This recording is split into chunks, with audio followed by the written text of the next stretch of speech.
தேவனுடைய பரிசுத்த நாமத்திற்கு மகிமை உண்டாவதாக. இந்த காலவேளை உங்கள் அனைவரையும் ஆண்டவராக இயேசு கிறிஸ்துவின் இன்ப நாமத்தில் உங்களை அன்போடு வாழ்த்தி வரவேற்கிறேன். விண்துளிகள் வாயிலாக இந்த நாளில் சந்திப்பதிலே மிகுந்த மகிழ்ச்சி அடைகிறேன்.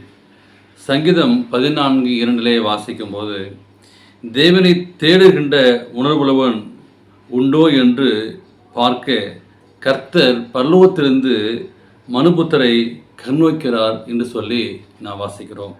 இந்த நாளின் செய்தியின் தலைப்பானது, தேவனை தேடுகிறவர் எங்கே?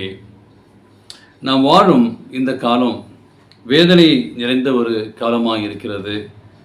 கஷ்டங்கள், உடல் பலவீனங்கள் இருந்தாலும், சோதனைகள் மத்தியிலும், துன்பத்தில் மத்தியிலும் தேவன் நம்மை பார்க்க, நம்மை கண்ணோக்கி பார்க்கிறார் என்று சொல்லி வேதவசனம் சொல்கிறது.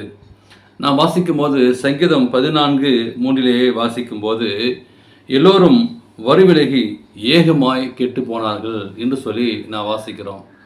நம்முடைய வாழ்க்கையானது ஆண்டு சமூகத்திலிருந்து சற்று வழிவிலகி சென்றுள்ளோம்.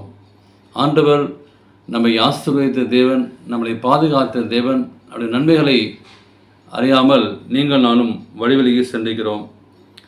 ஆரம்பத்திலே சத்தியத்திலே இருந்த அந்த உறுதி, அந்த வைராக்கியம் எல்லாம் போய்விட்டது.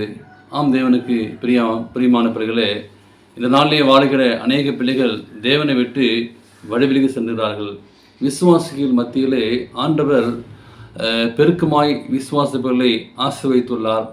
அவருக்கு கிடைத்த வசதிகள், வாய்ப்புகள், ஒருவேளை பணமாக இருக்கலாம், செல்வாக்கு, இவையெல்லாம் அதிக ஆசீர்வாதத்தை பெற்ற பிற்பாடு கடவுளை விட்டு வழிவிலகி சென்றார்கள்.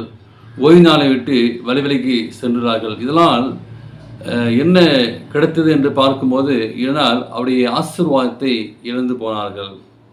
குடும்பத்திலே சண்டைகள், குழப்பங்கள், ஏன் நடக்கின்ற போர் முழக்கங்கள், நம்ம கடைசி நாளத்திலே வாழ்ந்து என்பதை அநேகர் மறந்து போனார்கள். தேவனுக்கு பிரியமான பிள்ளை, இப்படிப்பட்ட எல்லா பிரச்சனைக்கும் ஒரு காரணம் என்ன? தனிப்பட்ட வாழ்க்கையிலே போராட்டங்கள், கண்ணீர்கள் எல்லாம் பார்க்கும்போது வழிவிலகி சென்றார்கள். இஸ்ரவேல் ஜனங்கள் தேவனை விட்டு வழிவிலகி சென்றார்கள். எத்தனையோ ஆசீர்வாதத்தை பார்த்தார்கள், எத்தனையோ அற்புதத்தை பார்த்தார்கள். ஆனாலும் அந்த ஜனங்கள் வழிவிலகி சென்றார்கள். வேத வாக்கியம் சொல்கிறது, அந்த சங்கீதம் 14:2 நான் வாசிக்கும் போது, தேவனை தேடுகின்ற உணர்வுகள் உண்டோ என்று பார்க்க கர்த்தர் பரலோகத்திலிருந்து மனுபுத்தரை கண்ணோக்கி இருக்கிறார். நீங்களும் நானும் இந்த வாழக்கூடிய இந்த கடைசி நாட்களே எப்படி நாம் தேவனை மகிமைப்படுத்தி வாழ்கிறோமா? ஆண்டவருக்கு பிரியமான வாழ்க்கை வாழ்கிறோமா என்று சொல்லி நீங்கள் நானும் சிந்தித்து பார்ப்போம். ஏனென்றால் தேவன் தேடுகிற பிள்ளைகள் எங்கே என்று சொல்லி ஆண்டவர் பார்த்து கொடுக்கிறார். ஒருவேளை இழந்து போன நீங்கள் ஓய்வு நாளை விட்டு வெளியே சென்றிருந்தால், ஒருவேளை ஜெபிக்காமல் இருந்தால், வேதம் வாசிக்காமல் இருந்தால், தேவனை தேடுகின்ற அந்த உணர்வை ஆவியானவர் இப்பொழுது இந்த காலவேளையிலே உங்களை உணர செய்வார்.